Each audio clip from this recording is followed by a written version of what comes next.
মাথায় রাখবেন, নিজের গুনাহই গুনাহা নয়, সন্তানের অনেক গুনাহের দায়ভার কিন্তু বাবাকে কিয়ামতের দিন বহন করতে হবে। যদি কিয়ামতের দিন আল্লাহর বিচারের কাঠগড় থেকে নিজেকে বাঁচাতে চান, আপনার ছেলেকে অল্প বয়সে চরিত্রবান মেয়ে দেখে বিয়ে দিয়ে দেন, সামনে আসতে শিক্ষা। আপনারা ঠিক বললেও ঠিক, না বললেও ঠিক। এর কারণ হচ্ছে, আমি কোনো কথা ফানিলি বলছি না, don't take it as funny, no. আমার কথা স্পষ্ট, ক্রিস্টাল ক্লিয়ার। আপনি যদি আপনার ছেলেকে সঠিক বয়সে বিয়ে না দেন, আপনার ছেলে যত ঘাটে পানি খাবে প্রত্যেকটার দায়ভার কিয়ামতে আপনাকে বহন করতে হবে। আব্বাজান রাইট টাইমে বিয়ে দিয়ে দেন। তবে হ্যাঁ, আব্বাজান বলবে, হুজুর আপনাকে এত ভালোবাসি, আপনি কি বললেন, আমার সাথে তখন ইনকাম করাই শেখে নাই। একটা সলিউশন দিচ্ছি আব্বাজান, শোনেন। আপনি আপনার ছেলেকে বলেন যে, বাপ তুই বিয়ে কর, তোর বউকে 2 বছর আমি চালাবো, যা। বাপ কি একটা মেয়ের 3 বেলার খাবার দিতে পারে না? এক কথা কারে কই, পারে না? পারে না? পারে, কিন্তু কেন দেয় না? মনোমাইন্ড খারাপ সমাজের জন্য। বলে যে একটা সামাজিকতা আছে, মেয়ে আসবে রাজকন্যার মতো, পালকিতে আসবে, BMW-তে আসবে, ওই দেওয়া লাগবে, 10 লাখ দেনমোহর হবে।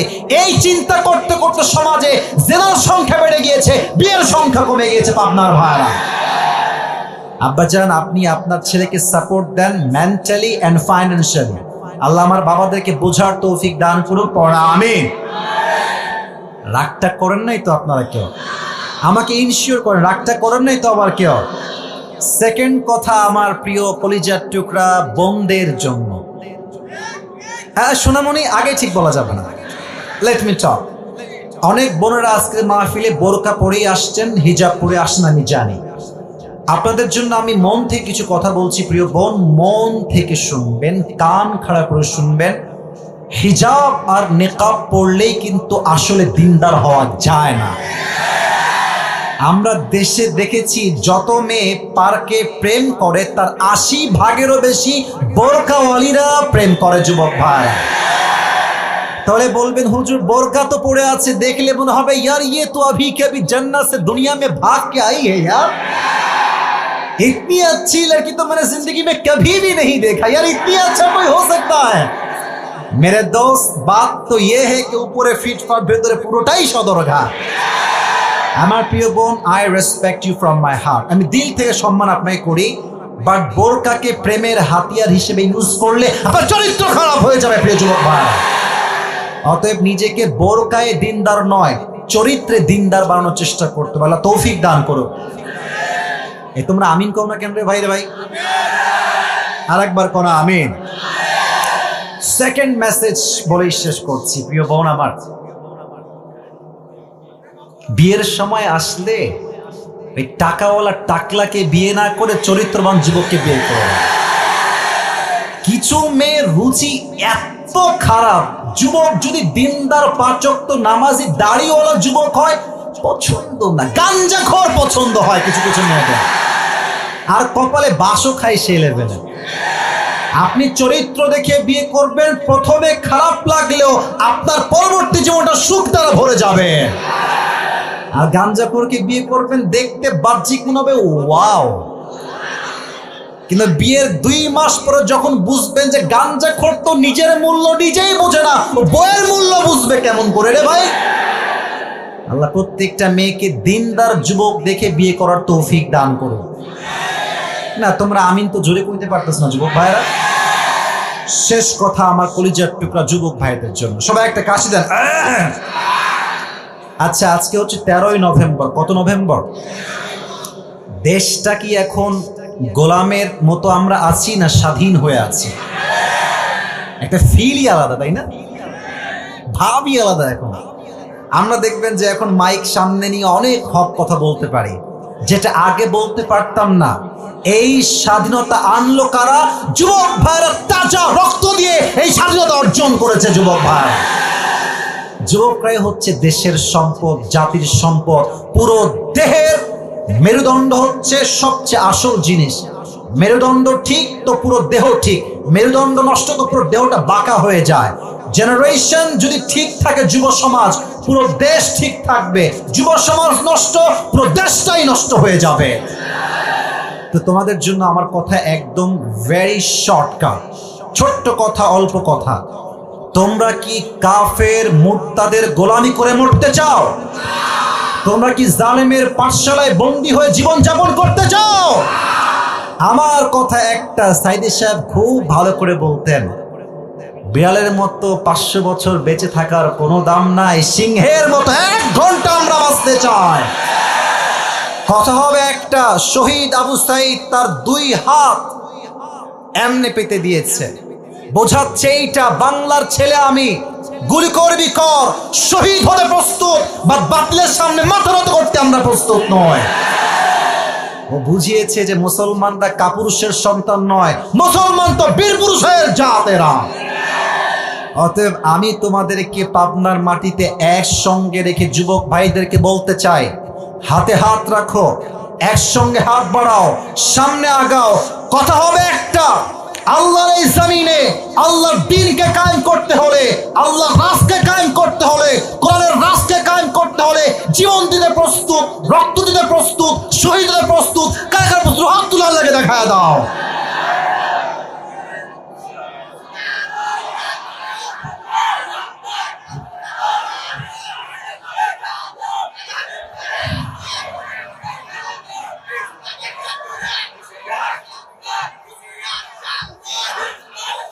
আল্লাহ কবুল করুন, পড়া আমিন, জোরে সোরে পড়া আমিন।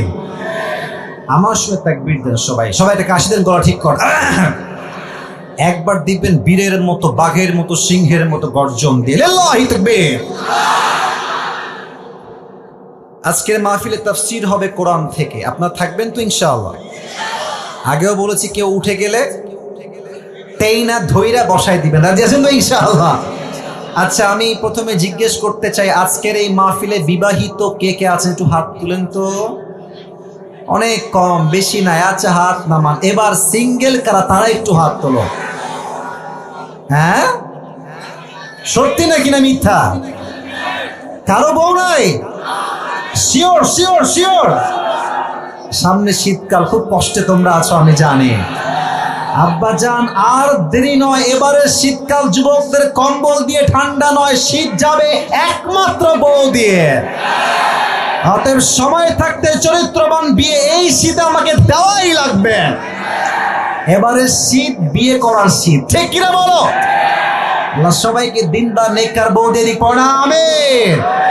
আমরা 3টা তাকবীর দিব, বিবাহিতরা একটা দিবেন, অবিবাহিতরা আরেকটা দিবেন, আর সবাই মিলে আরেকটা দিব। দেখবো কার জোর আজকে কত বেশি।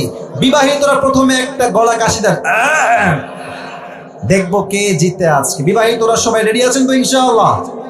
সবাই বিবাহিতরা, সিঙ্গেলরা চুপ থাকো না, তোমরা হেরে যাবা। বিবাহিত ভাইরা তাকবীর দেন একটা। Just married people, single people is not allowed here in this point actually.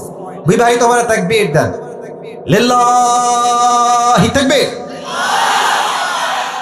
এই সাউন্ড অনেক ভালো আছে রে সিঙ্গেল ভাইরা, হেরে যাবা নাকি তোমরা সবাই?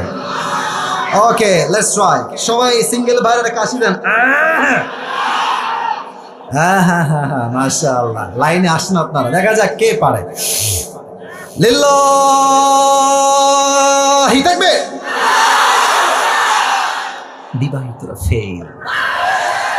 আই এম সো সরি, বিবাহিত ভাইরা ফেল করে গিয়েছে। এবার আমরা সবাই মিলে তাকবীর দিব, এমন তাকবীর দিবেন স্যার আমরা সবাই মিলে স্টেজ ভেঙে নিচে পড়ে যাব।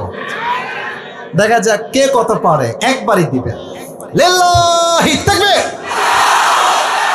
আল কোরআনের আলো। ভুল হয়েছে, সরি টু সে দ্যাট। আমাদের বলতে হবে সংসদে যান, কারণ আমি আসিফ সারা জীবন ওয়াজ করে তা করতে পারবো না সংসদে আইন পাশ করলে যা বাস্তবে রূপ ধারণ করবে। আমি আসিফ সারা জীবন ওয়াজ করবো, সুদ বন্ধ করেন, সুদ বন্ধ করেন। 10 জন লোক ভালো হইলে হতেও পারে, পসিবিলিটি আছে। বাট আজ যদি সংসদে আইন পাশ হয়, যেই সুদ খাবে 10 বছরের জেল, এই দেশের সুদটা 1 মাসেই বন্ধ হয়ে যাবে। আমরা বলবো সংসদে যান। Let's try again together. আল কোরআনের আলো। আল হাদিসের আলো, কোরআন হাদিস যেখানে, জোরে কোরআন হাদিস যেখানে, আলেম ওলামা যেখানে, পাবনাবাসী যেখানে, ঈশ্বরদীবাসী যেখানে, আল্লাহ তাআলা মন থেকে দোয়া করছি, আল্লাহ কবুল করুন। পড়া আমিন। আমি তাফসীর শুরু করছি, একটা অ্যানাউন্সমেন্ট দিয়েই তাফসীর শুরু করতে চাই। আজকে আপনাদের পাবনাদের ভাইদের জন্য, পাবনার ভাইদের জন্য একটা গিফট নিয়ে আসছি আমার পক্ষ থেকে। নেবেন তো? দেখে খুব নর্মাল মনে হচ্ছে, normal but it's brand man. Show off করলাম, ভাব নিলাম একটু বেশি। তো এটা কেন বললাম, ভাবটা নিলাম যে এটা আমার টুপি, অনেক শখের টুপি, নিজে অর্ডার দিয়ে বানায় নিয়ে আসছি আমার সাইজে আর কি। তো এই টুপিটা আমি আজকে গিফট করতে চাই যে কোনো একজন যুবককে, বা যে কোনো একজন মুরব্বীকে, বা যে কোনো একজন ছোট্ট বাচ্চাকেও দিতে প্রস্তুত আছি আমি। বাট যোগ্যতা লাগবে একটা। কয়টা? কথা কোন কয়টা? আমি আসিফ এখন যে আয়াত থেকে তাফসীর বা যে সূরা থেকে তাফসীর পেশ করব, আমার পুরো লেকচারটাই হবে কনস্ট্রাকটিভলি ইনশাআল্লাহ, পুরোটাই গঠনমূলক হবে। যদি কোনো যুবক, আচ্ছা একটা সুযোগ আছে, আপনি চাইলে আপনার অ্যান্ড্রয়েড ফোন বা আইফোনের নোটপ্যাডে লিখতে পারেন, নো প্রবলেম অ্যাট অল, চাইলে লিখতে পারেন। অথবা আপনি চাইলে আপনার ডায়েরিতে কলমে লিখতে পারেন, no problem, not a big deal. তবে হ্যাঁ, ওয়াজ যখন শেষ হয়ে যাবে, পুরো আয়াতের তাফসীর বা সূরার তাফসীর যখন শেষ হয়ে যাবে, আমি বলবো আমি যা যা বলেছি কে বলতে পারবে, একজন দাঁড়াবেন, একজন সুযোগ দেওয়া হবে। যদি আপনি আমার প্রশ্ন অনুযায়ী উত্তর করতে পারেন, তবেই আজকে এই টুপিটা আপনার মাথায় আমি পরিধান করাই দিব। রাজি আছেন? একটু কমে গেছে ইনশাআল্লাহ, বলেন সবাই ইনশাআল্লাহ। শেষ তাকবীর দেন, লিল্লাহি তাকবীর। আজকে যেই কিতাব থেকে আমরা তাফসীর করব, এই কিতাবটার নাম হচ্ছে আল কোরআন। কিতাবটার নাম, যে পারার থেকে তাফসীর করব আমি প্রশ্ন করেও জবাব দিবেন সবাই এক বাক্যে একসাথে একই টাইম। 30 নম্বর পারা। যুবক ভাইয়েরা, মুরব্বী আব্বাজানরা, পাবনার ভাইয়েরা, কত নম্বর পারা? Right answer. যে সূরা থেকে আমরা তাফসীর পেশ করব, সূরাটার নাম হচ্ছে সূরাতুল কাউসার। বলেন সবাই সূরাতুল। এটা হচ্ছে কোরআনুল কারীমের সবচেয়ে বড় সূরা। বড় না ছোট? শুধুই কি ছোট না সবচেয়ে ছোট? আচ্ছা, এই সূরার আয়াত সংখ্যা হচ্ছে মোট 3টা। বলেন সবাই কয়টা?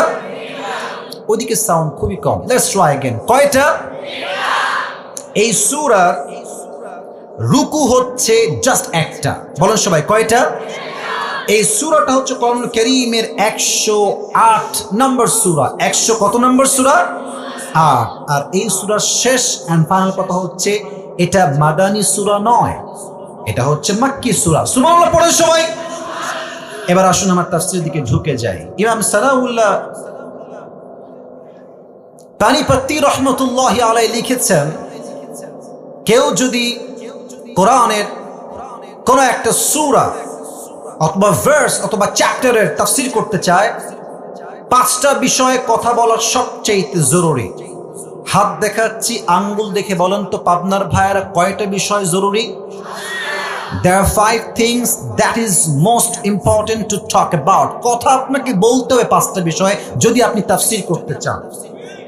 নাম্বার 1, যদি কেউ আয়াতের তাফসীর পেশ করতে চায়, প্রথমেই লাগবে শুদ্ধ তেলাওয়াত। যার আয়াত পড়াই সহি না, তার তাফসীরের দাম 2 পয়সা আল্লাহর কাছে নাই। ঠিক আছে কিনা বলেন?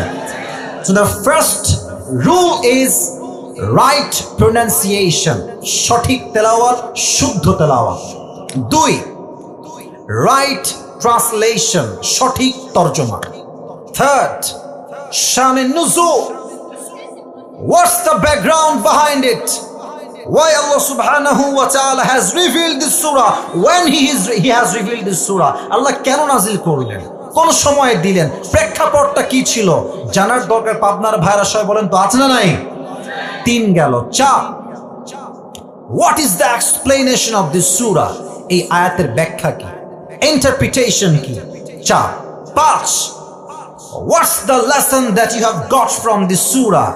আপনি এই সূরার তাফসীর পড়ে, ব্যাখ্যা পড়ে কি শিক্ষাটা পেলেন জানতে হবে।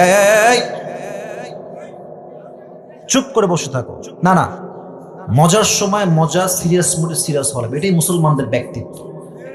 আপনি সবসময় হাসবেন, মজা করার ব্যক্তিত্ব নষ্ট হয়ে যাবে তো। অলওয়েজ হাসাহাসি নয়, হাসার সময় হাসাহাসি, যখন কান্নার ওয়াজ কান্না, হাসির ওয়াজ হবে হাসি হবে, ঠিক কিনা বলে? আমি এখন পুরো সিরিয়াস মুডে কথা বলছি, বাবুরা একদম ডিস্টার্ব করবো না। আপনারা একটু দেখে দেখেন, না যে যুবক ভাইরা আছে দেখে রাখবেন, আর কোনো সাউন্ড চাচ্ছি না। রাজি আছেন তো ইনশাআল্লাহ? প্রথমে আসুন সূরার সঠিক তেলাওয়াত আমি পড়ছি। কেউ মোবাইল ফোনে হাত দিবেন না, ফেসবুকে যাবেন না। মায়েরা বোনেরা প্লিজ মেহেরবানি করে, আমি অনেক রিপোর্ট পাই আমার ফেসবুক পেজে যে মেয়েরা মাহফিলে এসে ফেসবুকে মেসেঞ্জারে কথা বলে, ভিডিও কলে কথা বলে। What is this? আপনি কি মাহফিলে ওয়াজ শুনতে আসেন না ভণ্ডামি করতে আসেন? এখানে ওয়াজ শুনবেন, কোরআন পড়বো আমি, ফাস্তামিউ লাহ, কলিজার থেকে শ্রবণ করতে হবে, ঠিক কিনা বলেন পাবনার ভাইরা? আমি তেলাওয়াত করছি প্রথম শর্ত থেকে। আউযু বিল্লাহি মিনাশ শাইতানির রাজীম। বিসমিল্লাহির রহমানির রহিম। ইন্না আ'তাইনাকাল কাউসার ফাসাল্লি লিরাব্বিকা ওয়ানহার ইন্না শানিআকা হুয়াল আবতার। আল্লাহু আকবার। শুদ্ধ তেলাওয়াত ডান। সেকেন্ড পার্ট হচ্ছে ট্রান্সলেশন, তরজমা। আল্লাহ তাআলা বলছেন, ইন্না আ'তাইনাকাল কাউসার, ও my prophet, indeed we have granted you কাউসার। ইয়া রাসূলুল্লাহ, ইয়া হাবিবাল্লাহ, আমি আল্লাহ তাআলা আপনাকে হাউজে কাউসারের মতো নিয়ামত নিজেই দান করেছি। সুবহানাল্লাহ পড়ে। ফাসাল্লি লিরাব্বিকা ওয়ানহার, so perform the salah and sacrifice to your Lord alone. অতএব আপনি নামাজ পড়ুন, কোরবানি করুন, লোক দেখানোর জন্য নয়, মানুষকে খুশি করার জন্য নয়। It's just not for show off, লোক দেখানোর জন্য নয়। আমার নামাজ, আমার কোরবানি এক সপ্তাহ খুশির জন্য হবে। তিনি কে? সেকেন্ড আয়াতের তরজমা। থার্ড, ইন্না শানিআকা হুয়াল আবতার, O my prophet, indeed the one who hates you is truly cut off from any goodness. Ya Rasulullah, যারা আপনার সামনে বেয়াদবি করবে, যারা আপনার বিপক্ষে ফেসবুকে লিখবে, যারা আপনার ছবিকে অঙ্কন করে কার্টুন করবে, যারা আপনার সঙ্গে বিদ্বেষ পোষণ করবে, আমি আল্লাহর ওয়াদা সূরা কাউসার আমি দিলাম, যে আপনার সঙ্গে বেয়াদবি করবে, আমি আল্লাহ তার পুরো বংশকেই নির্বংশ করে দিব। আল্লাহু আকবার। এই ওয়াদা এই আয়াতে করেছে এক সপ্তাহ। আওয়াজ দিয়ে বলেন তো পাবনার ভাইরা, তিনি কে? এবার আসেন 3 নাম্বার চ্যাপ্টার। এটা বলতে গেলে আমাকে হাদিসের ঘটনায় যেতে হবে। ঘটনা বলার সময় জরুরি হচ্ছে দুটি বিষয়। এক, ঘটনা যে আমি বলছি আপনার ঠিক বেঠিক বলা জরুরি নয়, আমি কোন ধারায় বলছি, কি বলছি, that is most important. Number 2, ঘটনা যে আমি বলছি আপনি কি শিক্ষা পেলেন, দ্যাট ইজ মোস্ট ইম্পর্টেন্ট, ঠিক কিনা বলেন? বলেন তো আমরা যেই নবীর উম্মত, সেই নবীর নাম কি? মুহাম্মদুর রাসূলুল্লাহ। পড়েন সবাই সাল্লাল্লাহু। শান্তভাবে, আমি কোনো সাউন্ড নাই, শান্তভাবে সবাই পড়েন সাল্লাল্লাহু আলাইহি ওয়াসাল্লাম। আমি প্রশ্ন করছি, উত্তর দিবেন নরমাল আওয়াজে, খুব উঁচু আওয়াজ লাগবে না। নবীজির বাবার নাম কি ছিল? একটু আরেকটু জোরে বলো, নাম কি ছিল? আচ্ছা, সেকেন্ড কোয়েশ্চেন। আমি কাউকে বাধাতে চাচ্ছি না, আমি আপনাদেরকে আলোচনায় ঢুকাতে চাই তো, মনোযোগ বাড়াতে চাই তো। Just for your concentration I am trying to motivate you, আপনাকে আমি অনুপ্রাণিত করার ট্রাই করছি। নবীজির মায়ের নাম কি ছিল? বামে বলেন ভাইরা, নবীজির মায়ের নাম কি ছিল? আমিন। দুধমা হালিমাতু সাদিয়া রাদিয়াল্লাহু তাআলা আনহা, বলেন সবাই মারহাবা। আচ্ছা, নবীজির চাচার নাম কি ছিল? আরে ভাই জানেন তো, ভয় কেন লাগছে? বলেন না সবাই, নবীজি চাচার নাম কি ছিল? আবু তালেব। নবীর দাদার নাম কি ছিল? Abdul Muttalib. শেষ প্রশ্ন, last question in this point. নবীজির বউ তো ছিল মোট 11টা। পাবনার ভাইয়েরা, মোট কয়জন ছিলেন? নবীজির প্রথম স্ত্রীর নাম কি ছিল? সবাই বলেন এক বাক্যে। খাদিজাতুল কুবরা রাদিয়াল্লাহু তাআলা আনহা। বলেন আল্লাহু আকবার। নবীজির বয়স যখন মাত্র 6, নবীজি মাকে নিয়ে মদিনার থেকে মক্কায় ফিরে আসছেন। আমার যুবক ভাইয়েরা, তোমরা মনে করো যে তোমার মায়ের চেয়ে তোমার গার্লফ্রেন্ড আপন, ঘোড়ার আন্ডার আপন। তোমার গার্লফ্রেন্ড 1 নম্বরের স্বার্থপর। তুমি বিশ্বাস করো আমার যুবক ভাই, তোমার পায়ে হাত রেখে বলছি, তোমার পৃথিবীতে একমাত্র নিঃস্বার্থ তোমাকে ভালোবাসে তোমার মা, তোমার বাবা। ঠিক কিনা বলো? নবীজি ফিরে আসছেন, মাত্র বয়স 6, একদম 6 বছরের ছোট্ট শিশু মুহাম্মদ সাল্লাল্লাহু আলাইহি ওয়াসাল্লাম মদিনার থেকে মক্কায় ফিরে আসছেন। হঠাৎ করে নবীর আম্মাজান 2 হাত এমনি বুকে দিয়ে বসে পড়েছে। নবীজি বলছে, আম্মাজান আপনার কি হয়েছে? আপনি এরকম করছেন কেন? অস্থির হয়ে গেছে। যদি আমি এটাকে 2024 সালে নিয়ে আসি, আমি এটাকে বলবো এটার নাম হচ্ছে হার্ট অ্যাটাক। যদি ব্রেন স্ট্রোক হয় বলে আমরা ব্রেন স্ট্রোক। যদি হার্টের সমস্যা হয়, ঠাস করে পড়ে যায়, এটাকে আমরা সায়েন্টিফিকলি বলি হার্ট অ্যাটাক। নবীর মায়ের ওখানে হার্ট অ্যাটাক হয়েছে। নবীজি মায়ের কাছে দৌড় দিয়ে আসছে, মাত্র 6 বছর বয়স। নবীজির মা এমনে পড়ে গেছে। নবীজি নিজের কোল পেতে দিয়েছে মাকে শোয়ার জন্য। সুবহানাল্লাহ পড়বেন না? নবীজির মা নবীজির কোলে শুয়ে আছে, এমনে নবীজি হাত দিয়ে আছে। আম্মা আপনার কি হয়েছে? আম্মা আপনি এরকম করছেন কেন? আপনি অস্থির কেন হচ্ছেন? নবীজির মায়ের শেষ বাক্য, মুরব্বীরা কানটা খাড়া করেন, যুবক ভাইরা কানটা খাড়া করেন। নবীজির মায়ের শেষ বাক্য নবীর জন্য, আরবিতে বলছি, তারপরে বাংলা বলব। নবীজি বলছেন, আম্মা জান আপনার কি হয়েছে? মা লাকি ইয়া উম্মি। নবীজির মা বলছেন, ইয়া মুহাম্মদ, কুল্লু জাদীদিন বাদ ওয়া কুল্লু হাইয়িন মাইয়িত ওয়া লাকাদ ওয়ালাদতু তুহরা। হে মুহাম্মদ, প্রত্যেক নতুন জিনিস একদিন পুরাতন হয়ে যায়, প্রত্যেক যৌবন একদিন ফুরিয়ে যায়। বাট আমি আমেনার বিশ্বাস, আমার গর্ভ থেকে আমি এক এমন যুবকের জন্ম দিয়েছি, এমন এক শিশুর জন্ম দিয়েছি, যার আলোতে পুরো পৃথিবীটাই আলোকিত হয়ে যাবে। এই কথা বলেই নবীজির মা শেষ, ওখানেই ইন্তেকাল। আমার দিকে তাকান, নিজের মাকে একটু এখানে নিয়ে আসেন, যে আপনার মা আপনার কোলে চোখের সামনে শেষ। ভাবেন, আল্লাহ না করুক, আপনি ভাবেন। আমি যখন ওমরা করতে গেলাম, নবীজি মায়ের কবর, যখন আপনারা হজে যাবেন, ওমরায় যাবেন, দেখলে অবাক হয়ে যাবেন। চতুর্পাশে পাথর আর পাথর, এ পাশেও পাহাড়, এ পাশেও পাহাড়, হিল ট্রাক্স এরিয়া, এদিকে পাথর, ওইদিকে পাথর। আপনি অবাক হবেন যে নবীর মায়ের কবরটা এখানে দিল কেমনে? খালি পাথর আর পাথর। কোন মতে পাথরগুলো হটিয়ে নবীর মাকে কবর এমনি ওখানেই দিয়ে দিয়েছে। কবর যখন দিয়ে দিয়েছে, নবীজি মায়ের কবরে, আমার হাত দেখেন, আমার কপাল দেখেন, এমনি ভুট হয়ে আছে। আমি দেখাতে পারছি না exactly at that way, but আমি বলছি কি, আমার চেহারা দেখেন, এমনি ভুট হয়ে গেছে, 2 হাত এমনি কবরে রেখে দিয়েছে। ডাক দিয়ে বলছে, আম্মা জান আপনি কোথায় গেলেন? আপনাকে ছাড়া আমি বাসায় ফিরে যাব না। আম্মা আপনি কোথায় গেলেন?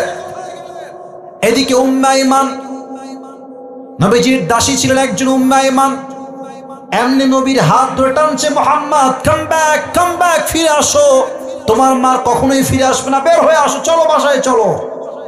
এমনি টেনে হিচড়ে ধরে পাহাড় থেকে নিচে নেমে গেছে, অনেক দূর নিয়ে গেছে মুহাম্মদ সাল্লাল্লাহু আলাইহি ওয়াসাল্লামকে। নবীজি মায়ের মায়া এত বেশি ছিল, ওই দূর থেকে আবার উম্মে আইমানের হাতকে এমনি ছিটকে ছেড়ে দিয়ে আবার মায়ের কবরে দৌড় দিয়ে চলে আসছে। সুবহানাল্লাহ! কাকে বলে মায়ের ভালোবাসা? দীর্ঘ 57 বছর পর, হায়াতের শেষ জীবনে 63 বছর বয়সে নবীজি আবার মায়ের কবরে আসছেন। এসে বলছে, এই সাহাবা একরাম, তোমার সবাই বাসায় ফিরে যাও, আমি এখানে একাই থাকবো। নবীজি মায়ের কবরে একাই আছেন। আমি নবীজির আকৃতি বোঝাবার জন্য আমার কাছে স্পেস নাই। দেখবেন মাঝে মাঝে বাচ্চারা চকলেট চাইলে যদি আপনি না দেন, দেখবেন যে এই 2 হাঁটু এই পর্যন্ত তুলে, আর এই 2টা হাত দিয়ে এমনি কাঁদে। আমার কথা কি বোঝা যায়? এই 2 হাঁটু তুলে এই বুক বরাবর নিয়ে আসে, দেখবেন দেওয়ালের সঙ্গে হেলান দিয়ে এমনি চুপ করে পাগলের মতো কাঁদে বাবুরা, বাচ্চারা। নবীজির 63 বছরের জীবনের শেষ মুহূর্তে হায়াতের নবীজি মায়ের কবরের কাছে এমনি হাঁটু তুলে 2 হাত এমনি ঢেকে দিয়ে বসে বলছে, আম্মা জান আপনি যাওয়ার পরে আমি বুঝতে পারলাম দুনিয়াতে মা ছাড়া সবার ভালোবাসায় স্বার্থ লুকিয়ে আছে, আর কেউ মায়ের মতো ভালোবাসতে পারে না। 1 নাম্বার বাক্য মায়ের কবরের সামনে। 2 নাম্বার বাক্য, এটা খুবই সেন্সিটিভ। 2 নাম্বার বাক্য নবীজির মায়ের কবরের সামনে। নবীজি বলছে, আম্মা জান, যদি আপনি বেঁচে থাকতেন, আবারও বলছি হাদিসটা, I repeat again, I quote again, আমি আবার বলছি, ও আম্মা জান, যদি আপনি বেঁচে থাকতেন দুনিয়ার জমিনে আমি আপনার কত খেদমত করতাম। ভালো করে শোনেন, এশার নামাজ আমি পড়তাম, আল্লাহু আকবার, দাঁড়িয়ে গেছি নামাজে, সূরা ফাতিহা পড়ছি, নামাজে দাঁড়িয়েছি নামাজে, আর আমার মা ওই ঘর থেকে বলছে, ইয়া মুহাম্মদ, আমি আবার বলছি, নবীজি বলছে আমি নামাজ দাঁড়িয়েছি এশারের নামাজ, আমার মা বলছে ইয়া মুহাম্মদ, আমি নবীজি নামাজ ছেড়েই বলতাম, লাব্বাইক আম্মা জান, আপনার খিদমতে আপনার সন্তান হাজির হয়ে যাবে। সুবহানাল্লাহ পড়েন সবাই। নামাজ ছেড়ে দিতাম। থাক কথা, শেষ কথা, আম্মা জান, যদি আপনি আমার মা হয়ে দুনিয়ায় বেঁচে থাকতেন আমি আপনার এত খেদমত করতাম, এত খেদমত করতাম, এত খেদমত করতাম, পুরো পৃথিবী ইতিহাস হয়ে থাকতো যে মাকে ভালোবাসলে এইভাবেই ভালোবাসা যায়। সুবহানাল্লাহ। আজকে নিউজ পড়লাম সকালে, এই যে মাগরিব পরে আসার সময় দেখলাম এক ছেলে, এই আজকের একদিনের নিউজ, গার্লফ্রেন্ডের পাল্লায় পড়ে মাকে কুপিয়ে হত্যা করে ফ্রিজে ঢুকায় রাখছে। আজকের খবর। কত নিকৃষ্ট চিন্তা হতে পারে, কত জঘন্য চিন্তা হতে পারে। বেশিরভাগ যুবক মেয়েদের পাল্লায় পড়ে ছ্যাঁকা খেয়ে গাঞ্জাকে চরিত্র ইমান সব নষ্ট হয়ে যায় যুবক ভাইরা। তখন সে ভালো কাজ আর খারাপ কাজের মাঝে কোনো পার্থক্য খুঁজে পায় না।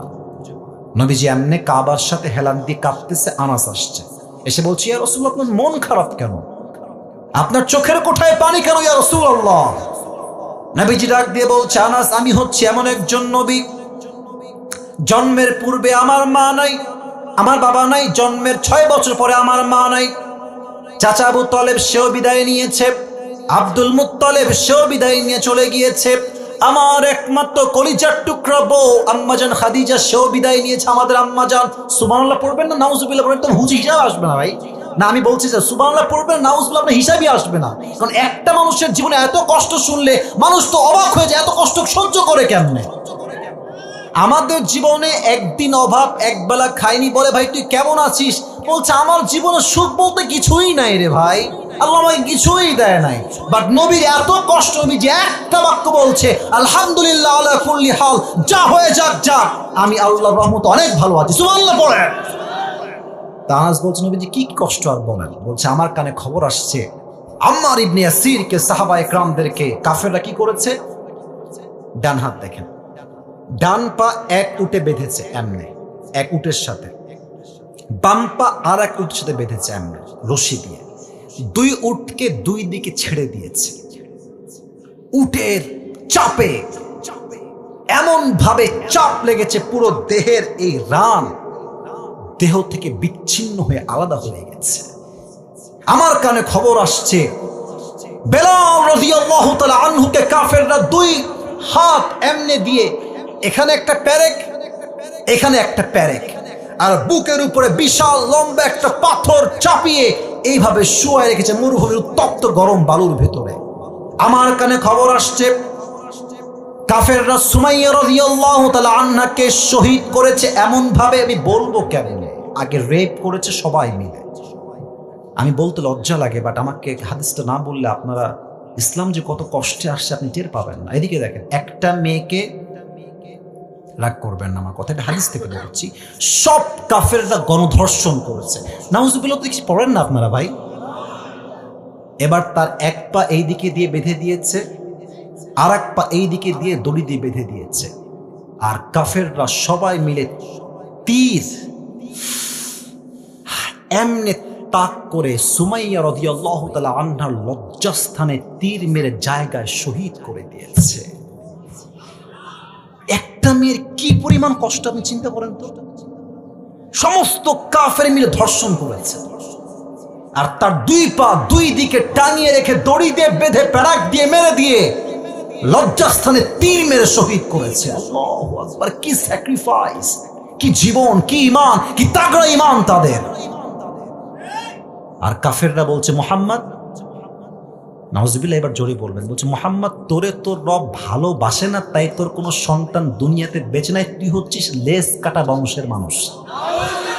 আস্তাগফিরুল্লাহ, আস্তাগফিরুল্লাহ, নাউজুবিল্লাহ। এই কথা আমি তো বলছি ব্যাখ্যার জন্য, আমার বলতো আমার হাত পা কাঁপতেছে, আমি কেমনে নবীর সামনে কথা বলতে পারি? বলছে তোর বংশের লেজ কাটা, তো কোনো পুত্র সন্তান বেঁচেই নাই। আচ্ছা বলেন তো, এই যে এতগুলো হাদিস বললাম নবীর জীবন থেকে, আপনার কি মনে হয় পাবনার ভাই, নবীর জীবনে কষ্ট কি কম না অনেক বেশি? আমাকে বলেন, অনেক কম না অনেক বেশি? এমনি হেলান দিয়ে নবীজি বসে আছেন। তো দেখেন, এই যে কথা বলছি, ডানে বামে কত যুবক মুরব্বী তাকায় আছেন আমার দিকে। একবার ডানে তাকাই, একবার বামে তাকাই, একবার সারের দিকে তাকাই, এইদিকে তাকাই, মাঝে মাঝে নিচের দিকেও তাকাই। তো আনাস কথাগুলো শুনতে শুনতে এত কান্না পেয়েছে আনাসের, আনাস মাথাটা নিচু করে, এখন কিন্তু হাদিসের মেইন পয়েন্টে আমি আছি, মূল কথায়, এমনি মাথাটা হালকা করে নামিয়েছে, কথা বলতে বলতে in the middle of conversation, কথার মাঝে মুখটা হালকা নামিয়েছে। জাস্ট 30 সেকেন্ড পরে চোখ তুলেছে, নবীর দিকে তাকিয়েছে। একটু আগে নবীর 2 চোখ বেয়ে বেয়ে পানি ঝরছিল, অশ্রু ঝরছিল। 30 সেকেন্ড পরে তাকিয়ে দেখছে নবীজির পুরো চেহারায় উজ্জ্বল ঝলমলে মুচকি হাসি বের হচ্ছে। সুবহানাল্লাহ। আনাস বলছে, নবী হে, কথা বলো না, থাক না, ওভাবেই থাক, কথা বলো না। ইয়া রাসূলুল্লাহ, আপনার চোখে তো পানি ছিল, আপনি হাসছেন কেন? নবীজি ডাক দিয়ে বলছে, আনাস, আমার হাসির কারণ হলো আমি সত্যি অনেক কষ্টে ছিলাম, বাট আমার কষ্ট দূর করার জন্য আল্লাহ রাব্বুল আলামিন এই মুহূর্তে আমাকে হাউজে কাউসারের মতো নিয়ামত এখনই জিবরাইল দিয়ে গিয়েছে। সুবহানাল্লাহ। এখন প্রশ্ন করবে আপনার অনেক যুবক ভাইরা মুরব্বী, আচ্ছা হুজুর, আপনার ওয়াজ সবই বুঝলাম, নবীর হারিয়েছে 4 জন পুত্র সন্তান, নবী কষ্টে আছে, তো সন্তানের জায়গায় সন্তান দিলে সান্ত্বনা হয়, যে ঠিক আছে সন্তান হারায় গেছে নবী, আপনি এই আর একটা সন্তান, বাট কোথায় সন্তান? হ্যাঁ, তাফসীরের চ্যাপ্টার বুঝবেন, আউল ফাউল কথা না, তাফসীর বোঝেন। কোথায় সন্তান আর কোথায় পানি? পাবনার ভাই কোন তো বাহ্যিক ভাবে পানির সঙ্গে সন্তানের কোনো মিল কি আছে? বোঝে নাই, কোনো মিল কি আছে?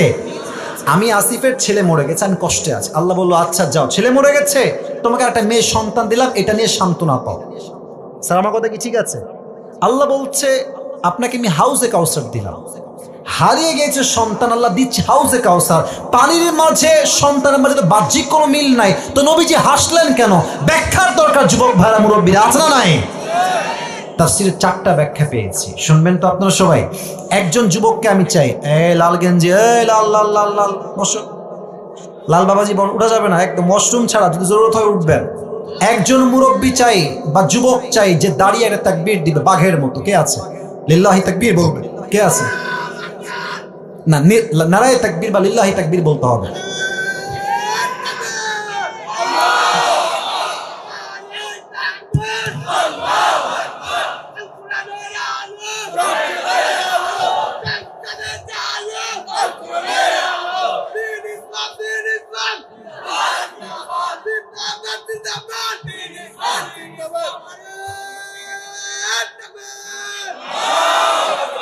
আপনাদের সবার সাউন্ডের চাইতে ওর একার সাউন্ডই অনেক বেশি।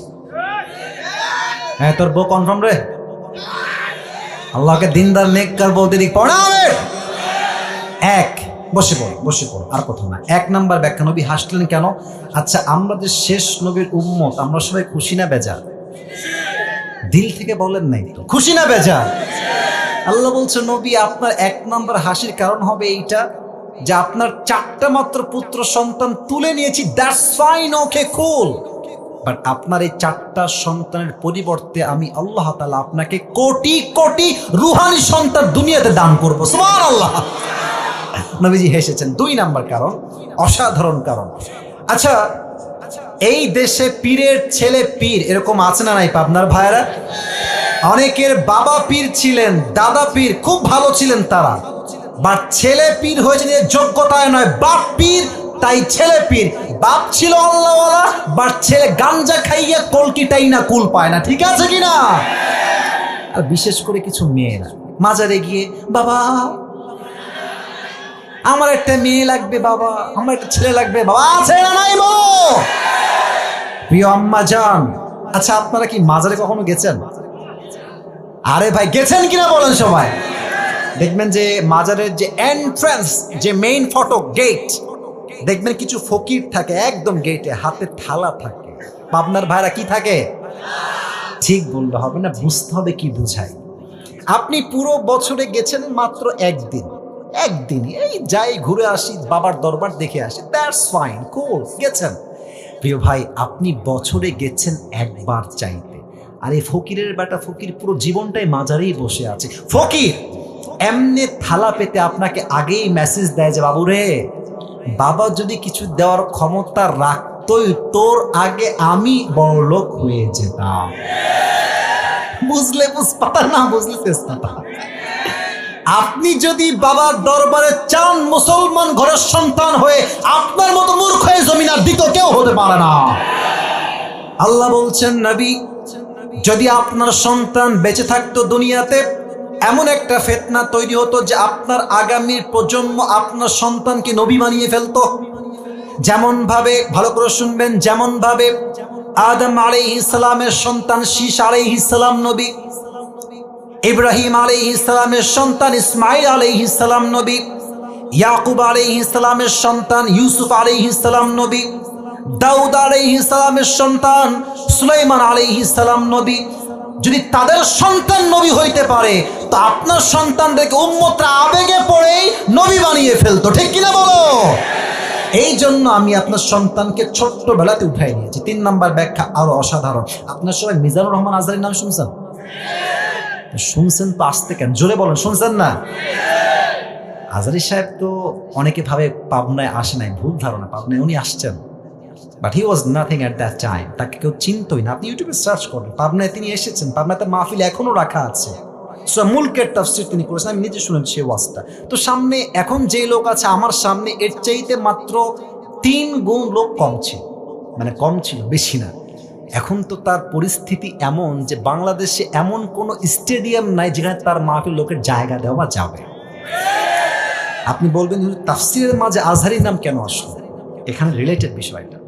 আচ্ছা, উনি যখন খুব ফেমাস, আকাশে উঠছে একদম, অনেক লোক, আমাদের মতো কিছু হুজুররা ফতোয়া দিয়েছিলাম আমরা কাফের। কথা বলেন, কথা বলেন, কথা বলেন। ইভেন আমি তো দেখেছি আজহারী সাহেবকে যেই পরিমাণ লাঞ্ছনা সহ্য করতে হয়েছে, এটা বলার কোনো ভাষা নেই। আমাদের দেশে কিছু সুন্নি ভাইরা আছেন, ওই ঠান্ডা সুন্নি, গরম সুন্নি, মিঠা সুন্নি, আমি সবাইকে ভালোবাসি, কারোর সঙ্গে কোনো বিদ্বেষ নাই, বাট কিছু সুন্নি আছে জাস্ট জিলাপি খাওয়ার জন্য সুন্নি, এরা নামে আসে, আসলে কিন্তু তারা বাটপাড়ার ভণ্ড যুবক ভাইরা, ঠিক আছে কিনা বলো? সবাই না, কিছু সুন্নি আছে। তা আমি দেখেছিলাম এমনি ব্যানার টাঙায়ছে আজহারী সাহেবের, এই যে আপনার আমার ছবি দিয়েছেন, ওখানে এরকম ছবি দিয়েছে, ছবি দিয়ে, মহিলা দিয়ে, ছেলে দিয়ে, জুতা দিয়ে ওনার মুখে জুতার বাড়ি দিয়েছে। নাউজুবিল্লাহ বলবেন না আপনারা সবাই? আচ্ছা, এবার আপনারা কন, কাফের ফতোয়া দিলেন, 6 প্যাক বলেছে তাই সে বেয়াদব, নবীর শানে বিরুদ্ধাচরণ করেছে, সে কাফের, সব বললেন, জুতার পিটাও করলেন মেয়েদেরকে দিয়ে। সম্মান কমলো না বাড়লো? আপনারা বুঝলে তো আমি কথা বলবো, কমলো না বাড়লো? কত বাড়লো? আল্লাহ তার সম্মানকে আকাশচুম্বী করে দিয়েছে, ঠিক কিনা বলো? আচ্ছা, এবার আসেন আল্লামা সাঈদী হুজুরের কথায় আসি। চেনেন তো আপনারা সবাই? আমাদের আওয়ামী ফ্যাসিস্ট ভাইরা কি ট্রাই করলেন, যে সাঈদী সাহেব হচ্ছেন রাজাকার, আর উনি স্পষ্ট ভাষায় বক্তব্য দিয়ে বলেছিলেন, যদি আমাকে কেউ রাজাকার প্রমাণ করতে না পারে, তার নামে 10 কোটি টাকার মানহানি মামলা করব। ইভেন উনি শেষ বাক্য এটাও বলেছিলেন, 1971 সালে রাজাকারের কোনো কাদা মাটি সাঈদীর গায়ে লাগে নাই, লাগে নাই, লাগে নাই। আর একটা কথা উনি খুব বীর পুরুষের মতো বলেছেন, যে যারা আমাকে রাজাকার বলবে তারা পিতৃ পরিচয়হীন অবৈধ সন্তান। এখন দেখেন নিউজ কি হচ্ছে, যে যারা সাঈদী সাহেবকে রাজাকার হওয়ার জন্য সাক্ষী দিয়েছিল, তারা বলছে আমরা বাধ্য হয়ে সাক্ষী দিয়েছি, উনি আসলে রাজাকার নন। তাহলে এটাই হচ্ছে প্রমাণ, ওয়াতুইজ্জু মান তাশা ওয়া তুদিল্লু মান তাশা বিয়াদিকাল খায়র, সম্মান দেওয়ার মালিক আল্লাহ তাআলা, অসম্মানের মালিক আল্লাহ তাআলা। যখন সে কাউকে উঠাইতে চায় তাকে নামার অধিকার ও যোগ্যতা কারো কাছে থাকে না। যুবক ভাইরা, আল্লাহ বলছেন নবী, কাফেররা আপনাকে বলছে লেজ কাটা বংশের সন্তান আপনি, আপনার কোনো সন্তান দুনিয়াতে বেঁচে নাই। এই যে আপনাকে কাফেররা পাগল বলে, গালি দেয়, আপনাকে পাগল বলে প্রচার করতে চায়, আমি আল্লাহ রাব্বুল আলামিন কাফেরদের সমস্ত অপপ্রচারকে আমি আপনার পক্ষের শক্তি হিসেবে কবুল করে নিব। সুবহানাল্লাহ। কাফেররা যখন মক্কায় হজ করতে আসছে, হাজী সাহেবরা, আবু জেহেল ডাক দিয়ে বলছে, হাজী সাহেবরা শোনো, এই মক্কার জমিনে একজন নতুন পাগল আবির্ভাব ঘটেছে। এই পাগলের কথা যেই শুনবে সেই জাদুগ্রস্তের শিকার হয়ে যাবে। মানুষের স্বভাব হলো এরকম, যেই কাজটা নিষেধ করবেন ওই কাজটা করে বেশি। কথা ঠিক আছে কিনা বলেন? তো কাফেররা বলছে নবীজি হচ্ছে পাগল। এখন হাজিরা বলছে এই পাগলটা কে, একবার দেখতে তো অবশ্যই হবে। সবাই মিলে গেছে নবীকে দেখতে। এইদিকে তাকান, এই যে আঙ্গুলটা এমনে দুই কানে দিয়েছে এইভাবে, সব হাজিরা গেছে নবীকে দেখতে। পাগলটা আসলে কে? নবীর কাছে গিয়ে দেখছে এত সুন্দর চুলগুলো পরিপাটি, এত সুন্দর দেহের ভাত, চেহারা, বডি স্ট্রাকচার, তার দেহের গঠন, তার চেহারা লাবণ্যতা দেখে, সৌন্দর্য দেখে, তার চুলের এত সুন্দর কাটিং দেখে, এত গোছালো কাটিং দেখে হাজিরা বলছে এই লোক তো জীবনেও পাগল হইতে পারে না। ঠিক কিনা বলে? এবার তারা এই কান থেকে হাত হটিয়েছে, তো দেখছে নবীজি মধুর কণ্ঠে কাবার সামনে বসে বসে সূরা রহমান তেলাওয়াত করছে। সুবহানাল্লাহ। ওই জায়গাতে হাজী সাহেব নবীর কণ্ঠে সূরা রহমান তেলাওয়াত শুনে বলছে তার আদর্শ জাস্ট আমরা গ্রহণ করব না, পুরো বিশ্বে তার আদর্শ ছড়িয়ে দিব। আল্লাহু আকবার। এই অপপ্রচারকে আল্লাহ প্রচার শক্তি বানিয়েছে, তাই নবীজি হেসেছেন। 4 নাম্বার ব্যাখ্যা বলছি, একজনও ওঠেন নাই আর একজনও উঠবেন না, বলেন সবাই ইনশাআল্লাহ। আল্লাহ বলছেন নবী, হাউজে কাউসারের মূল্য আপনি দুনিয়ায় বুঝবেন না, বুঝবেন কবে? যেদিন কিয়ামত কায়েম হয়ে যাবে। আচ্ছা বলেন তো, কিয়ামতের দিন এই মাঠ, এই মাটি, এটা কি মাটি থাকবে না তামা হয়ে যাবে? কথা বলেন, মাটি থাকবে না তামা হয়ে যাবে? তামা হবে কেন? সূর্যের 12টা মুখ সূর্য পুরো দুনিয়ার এই মাটির দিকে ছেড়ে দিবে কিয়ামতের দিন হাসরের মাঠে। রোদের তাপে পুরো জমিনটা আঙ্গারের মতো তামা তামা হয়ে যাবে। মানুষগুলো তৃষ্ণায় তাদের জিহ্বাগুলো কুকুরের মতো এমনি ঝুলতে থাকবে। আল্লাহর হাবিব বলেছেন সেই মুহূর্তে যেই বান্দা হাউজে কাউসার থেকে এক ঢোক পানি পান করবে, আল্লাহ তাকে কিয়ামত পর্যন্ত আর তৃষ্ণার মাঝে ফেলবে না। সুবহানাল্লাহ। আচ্ছা, এখানে একটা বাচ্চাকে দেখলাম না, এখন উঠলো মনে হয় বাচ্চাটা। কোথায় বাচ্চাটা? ওই যে ওকে একটু এদিকে নিয়ে আসেন তো। আমি আয়াতের তাফসীর করার জন্য ডাকছি, ওখানে ধমক দিব না, একটু এদিকে নিয়ে আসেন। বাবু, এখানে একটা বাবু আছে না? ওই যে বাচ্চা একটা, ওই যে বাচ্চা তোমার রুমালের পেছনে, এই যে মেড, এই যে বাচ্চা চলে আসছে। বাবু তোমার নাম কি সোনামণি? জি স্যার। আচ্ছা, ওর বয়স কত হবে? এই 5, 6, 4, 5। আচ্ছা, ওকে 1 মিনিট দাঁড়ান, ওকে 1 মিনিট রাখেন। ওর দিকে তাকান তো সবাই। ওকে আমি ডাকলাম, দেখে বললাম এই শোনো, তুমি এই গ্লাসে করে বা এই বোতলে একটু পানি নিয়ে আসো। ও দেখবেন যে ঠিক আছে হুজুর নিয়ে আসছি, দেন, যাবে নিয়ে আসবে, কোনো রিয়াকশন নেই। আচ্ছা, আর একটা পয়েন্ট দেখেন, ওকে আমি ডাকলাম, তাফসীর বোঝানোর জন্য এক্সাম্পল দিচ্ছি। এই বাবু এদিকে আসো। ওকে দিলাম চকলেট, আইসক্রিম, কোন, তারপরে আপনার চকলেট, এদিকে আপনার চিপস, আবার দিলাম 500 টাকা দিয়ে বললাম বাবু যাও 1 গ্লাস পানি নিয়ে আসো। এমন দৌড় দেওয়ার প্যান্ট খুললেও টের পাবে। কেন বললাম এই কথা? আপনি যদি কারো দিয়ে কোনো কিছু চাইতে চান, পেতে চান, কিছু কাজ করাতে চান, কিছু নেওয়ার আগে কিছু দেওয়া লাগে।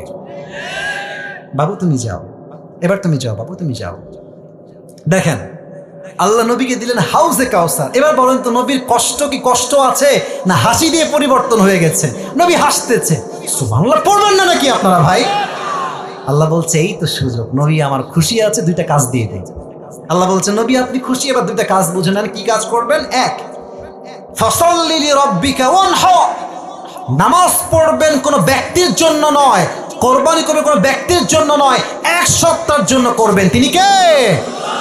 এখন প্রশ্ন হতে পারে, হুজুর আল্লাহ চাইলে ফসল লিলি ওয়ানহারও বলতে পারতেন, যে আল্লাহর জন্য নয়, জাস্ট নামাজ পড়ো, কোরবানি করো। আল্লাহর জন্য আল্লাহ কেন বললেন? কারণ আমাদের কিছু নেতা আমরা দেখেছি, রাগ করবেন না তো? নেতার কথা বললাম, রাগ করবেন না তো আপনারা সবাই? আমরা অনেক নেতা 5 আগস্টের আগে দেখেছি যারা মাহফিলে আসলেই এমন একটা ভাব, বাপরে ये कौन है, कहां से आया, ये कहां से आया है ये। বিশ্বাস করেন, এমন নেতা ভাব দেখলে মনে হয় কনফার্ম জান্নাতি, বাট এক ওয়াক্ত নামাজ ঠিক মতো পড়ে না যুবক ভাই। আচ্ছা, আপনাদের উত্তরবঙ্গে একজন আলেম আছেন, সিনিয়র আলেম, ওনার নাম হচ্ছে বজলুর রশিদ হুজুর। নাম তো শুনছেন অনেকে নাকি? উনি কিন্তু খুব সুন্দর মজার মজার কথা বলেন। আর ওনার দাড়ি কিন্তু দেখবেন ওই মেহেদি দেওয়া দাড়ি, হ্যাঁ, মুরব্বী টাইপের, যে ওনারা চিনেন সবাই। উনি একটা কথা সেদিন বলছেন, আমি কি বলবো? বলার পারমিশন থাকলে বলবো, না হয় বলবো না। বলা কি যাবে? বলা কি যাবে? উনি টাঙ্গাইল বা বগুড়া, নাম স্পষ্ট বললেন না, ওয়াজ করছিলেন। তো মনে করেন ওয়াজ জমে ক্ষীর, মানে হচ্ছে সবাই খুব মনোযোগ দিয়ে ওয়াজ শুনছেন। নেতারা খুব চালাক, যখনই ওয়াজ জমে যাবে গাড়ির বহর নিয়ে আসবে, আর চামচা তাই কিন্তু চামচা, আমার নেতা চরিত্র ফুলের মতো পবিত্র, নামাজ পড়ে না এক অর্থ দিয়ে। হুজুর এরকম ওয়াজ করছে মাহফিলের মাঝে, নেতা আসছে দূর থেকে, নেতার চামচাগুলো, আমার নেতা আসছে, সাইড সাইড সাইড, একেবারে পুরো মাঠ মঞ্চ কাঁপায় ফেলছে। নেতা সাহেব এসেছে, সে বলছে আমার এখনই মাইক লাগবে, আমার অনেক বড় মিটিং আছে, আমাকে যেতে হবে, এখনই মাইক লাগবে আমার। হুজুর মানুষ ভাবতেছে শালা আসছি এক জেলাকে মার না খাই, আগে মাইকটা দিয়ে দে। হুজুর বলছে মাইকটা আমি দিয়ে দিয়েছি, উনি কথা বলছেন। তো সালাম কালাম তো উনি দিলেন না, ওনার কথা শুরু নামাজ, নামাজ প্রিয় ভাই, নামাজ নামাজ, কথার শুরুতেও নামাজ, মাঝেও নামাজ, শেষও নামাজ নামাজ নামাজ। হুজুর বলছি यार ये तो अभी के भी जन्नत से भाग के दुनिया में आई है यार। এত ভালো নেতা। নেতার কিছু চামচা থাকে না পাবনার ভাইয়েরা, কথা কোন থাকে কি থাকে না রে ভাই, ওই কি পায়, কোকা কোলা পায়, পেপসি পায়, সিঙ্গাড়া খাওয়ার জন্য দৌড় দেয়। তো নেতা সাহেব ডান দিক দিয়ে নেমে গেছে। সব নেতাকে আমি এক পাল্লায় মাপছি না, I don't measure every leader equally, আমি সবাইকে এক পাল্লাও মাপি না। আমার কথা হচ্ছে এই দেশে এখনো চরিত্রবান নেতা যুবক ভাইরা বেঁচে আছে, ঠিক কিনা বলো? তো হুজুর ওই চামচা যেটা আছে নেতা,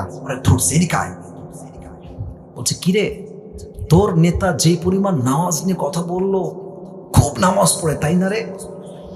রাজশাহী ভাষায়, আমাদের এদিকেরই ভাষা, মাইন্ডে নেবেন না, কানে কানে বলছে হুজুর এর সঙ্গে 5 দিন ধরে একসঙ্গে আছে, এই শালা এক ওয়াক্ত নামাজও পড়ে না।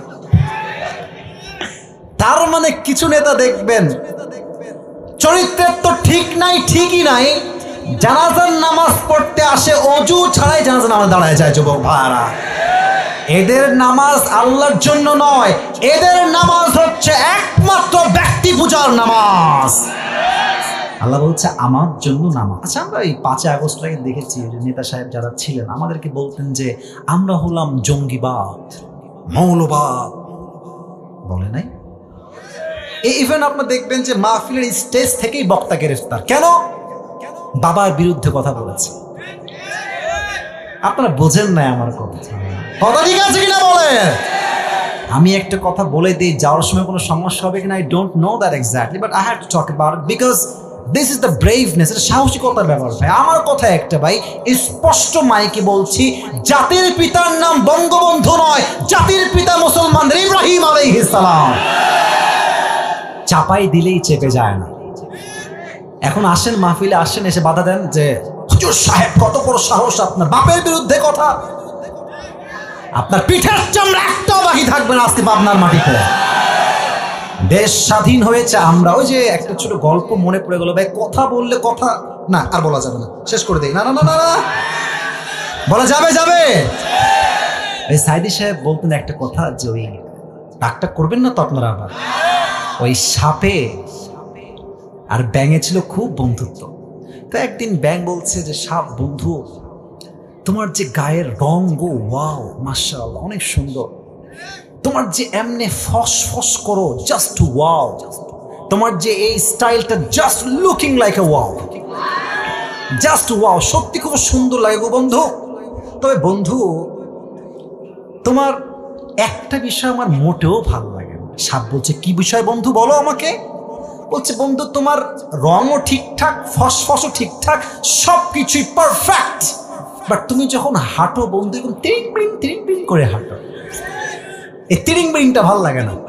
তো সাপ বলছে বেয়াদব, এত বড় সাহস, তুই আমার ভুল ধরিস, এমনি ফস করে উঠেছে।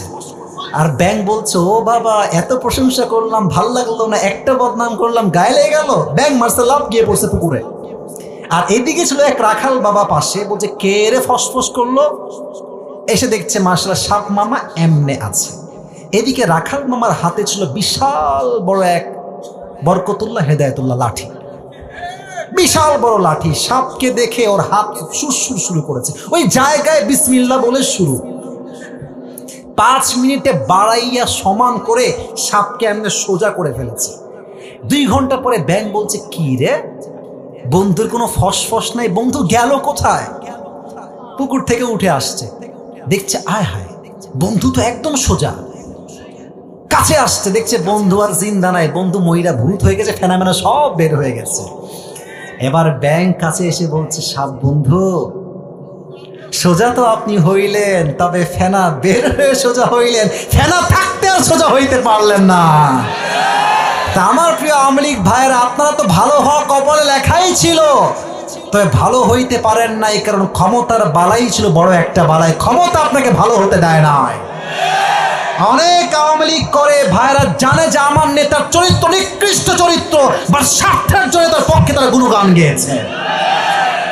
ফসল্লি রব্বিকা ওয়ানহার, নামাজ পড়বা নেতার জন্য নয়, ব্যক্তি পূজার জন্য নয়, নামাজ হবে জাস্ট এক সপ্তাহের জন্য। তিনি কে বলেন তো? আমাদের ইসলামের দ্বিতীয় খলিফার নাম কি ছিল?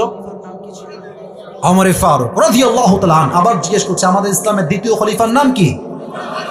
ওমর ফারুক। শেষ হাদিস বলছি, শেষ ভালো যার সব। আমি দেখেন, আমি কিন্তু ওয়াজ শুরু করছি 10:30টার সময়, আমার সময় হচ্ছে 1 ঘন্টা। আমি যুবকদেরকে বলেছি আমার ফর্ম দেওয়া আছে, তবে হ্যাঁ সব জায়গায় নিয়ম দিয়ে নয়, কিছু জায়গায় ভালোবাসা দিয়েও হিসাব করতে হয়।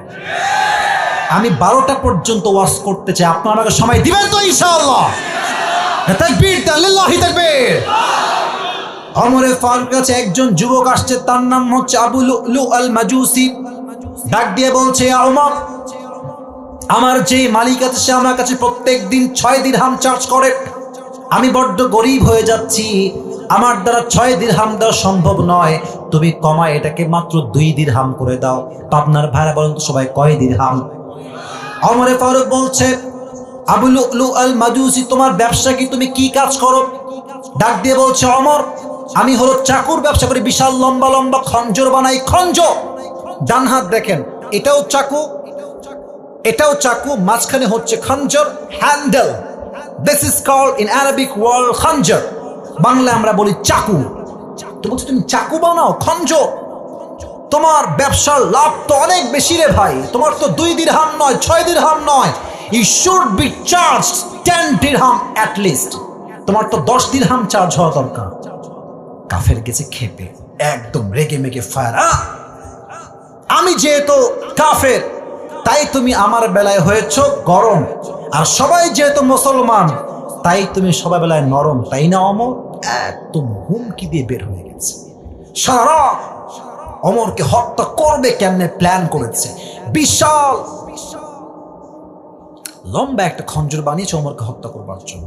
আচ্ছা শীতকালে আমরা ওই ঠান্ডা লাগলে কি মুড়ি দিয়ে বাহিরে বের হই? হ্যাঁ হয়েছে হয়েছে, বলো সবাই কি মুড়ি দেই? চাদর। দেখেন এটা হচ্ছে খঞ্জর, এটা পেটের ডান দিকে রেখে এমনে ঢেকে দিয়েছে। কিন্তু সে তো মুনাফিক, রূপ ধারণ করবে কেমনে যে কেউ চিনতে পারবে না, সেটা চাদর নিয়েছে, 2 পাশে ঝোলানো শাল। পাকিস্তানের সবাই বলে শাল, আমরা বলি চাদর।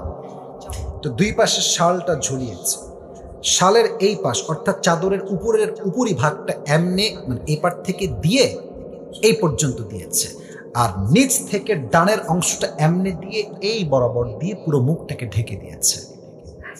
কেউ চিনতে পারছে না কে এই ব্যক্তিটা, কে, এটা কি কাফের না মুসলমান, কেউ চিনতে পারে না।